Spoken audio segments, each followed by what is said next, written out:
Marcos capítulo 12. Respondeu-lhes Jesus: Não provém o vosso erro de não conhecerdes as Escrituras, nem o poder de Deus? Versículo 24. De uma parábola a uma situação da vida real, este capítulo reforça o princípio da fidelidade a Deus e aos homens. A fim de restaurar sua aliança tantas vezes quebrada por Israel, o Senhor enviou seus servos, os profetas, dos quais espancaram uns e mataram outros. Geração após geração, Deus levantava os seus atalaias com mensagens de advertência e de juízo, e seus líderes eram os primeiros a rejeitar a palavra do Senhor. Desta forma, ao enviar ao mundo seu Filho amado, pela dureza de seus corações, fizeram com ele pior do que fizeram aos profetas, matando-o e atirando-o para fora da vinha, como um indigente. Na ambição de construir um reino, rejeitaram a principal pedra angular. A notoriedade da sabedoria de Jesus e de seus ensinamentos era constantemente ameaçada por perguntas formuladas com vistas a fazê-lo tropeçar nas próprias palavras. O ódio nacional contra Roma, pelos encargos que tinham de se submeter, principalmente quanto aos encargos tributários, era o combustível principal dos líderes judeus. Ódio que era transmitido ao povo em forma de interpretações das Escrituras, conforme suas expectativas quanto ao Messias como um líder militar e político. Ao ouvirem de Jesus, dai a César o que é de César e a Deus o que é de Deus, muitos se admiraram dele, mas não podiam aceitar que aquele fosse o ungido de Deus, que os livraria do jugo romano. Com os olhos fixos em um reino terreno, perderam de vista o reino de Deus. Os saduceus, por outro lado, tinham a ressurreição como seu objetivo de debate favorito. Descrentes sobre a ressurreição, apresentaram a Jesus o fundamento arenoso de sua crença, suas próprias conclusões a respeito do que Moisés nos deixou escrito. A Bíblia fala a respeito de duas ressurreições. Muitos dos que dormem no pó da terra ressuscitarão, uns para a vida eterna e outros para a vergonha e horror eterno. Daniel capítulo 12, versículo 2. Quando o Senhor voltar em glória, os mortos em Cristo ressuscitarão primeiro. 1 Tessalonicenses capítulo 4, versículo 16. Os restantes dos mortos não reviveram até que se completassem os 1000 anos. Apocalipse capítulo 20, versículo 5.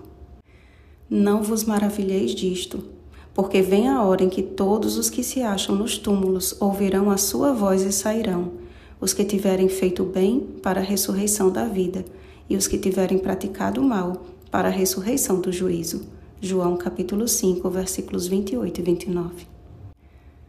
O Deus de Abraão, o Deus de Isaque e o Deus de Jacó não é Deus de mortos, e sim de vivos.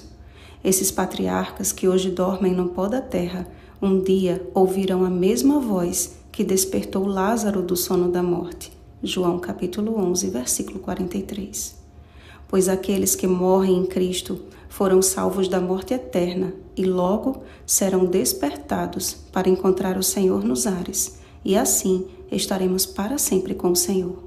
1 Tessalonicenses capítulo 4, versículo 17. A ressurreição de Jesus e sua vitória sobre a morte é a nossa garantia de que nem a morte poderá separar-nos do amor de Deus, que está em Cristo Jesus nosso Senhor. Romanos capítulo 8, versículos 38 e 39. Paulo também escreveu que se Cristo não ressuscitou, é vã a vossa fé, e ainda permaneceis nos vossos pecados. Se a nossa esperança em Cristo se limita apenas a esta vida, somos os mais infelizes de todos os homens. 1 Coríntios capítulo 15, versículos 17 e 19. O nosso amor, serviço e fidelidade, portanto, devem ser dedicados àquele que não nos prometeu um reino aqui nesta terra de pecado, mas um reino eterno em uma terra renovada e purificada. Apocalipse capítulo 21, versículo 1. O grande mandamento que deve estar escrito nas tábuas de nosso coração consiste em amar a Deus e ao nosso próximo, não pelos méritos ou critérios humanos, mas acima de todos os holocaustos e sacrifícios, acima de toda tentativa de justificação própria. pois a fidelidade não é uma barganha com Deus, e sim uma resposta de gratidão ao Deus que nos salvou e que, por sua graça e bondade, promove a transformação do nosso caráter um dia de cada vez. A genuína compreensão das Escrituras resulta na fé que atua pelo amor. Gálatas capítulo 5, versículo 6. É uma obra divina e não humana. A nossa parte é a de como aquele escriba aceitar e crer.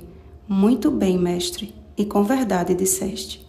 Assim fazendo, Jesus nos diz: não estás longe do reino de Deus. Está na hora do povo que se chama pelo nome de Deus parar de oferecer a Ele do que lhe sobra e colocar tudo o que possui no altar do Senhor. Não entendam mal, amados. Não falo aqui simplesmente de recursos materiais, mas de uma vida de fidelidade integral.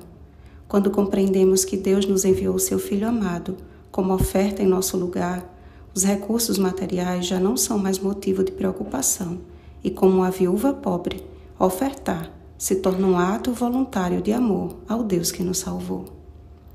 Oremos, amados.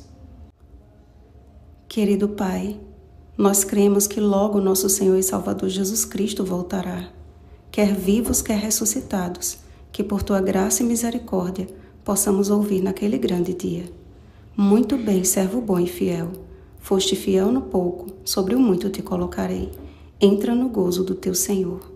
Em nome de Jesus. Amém.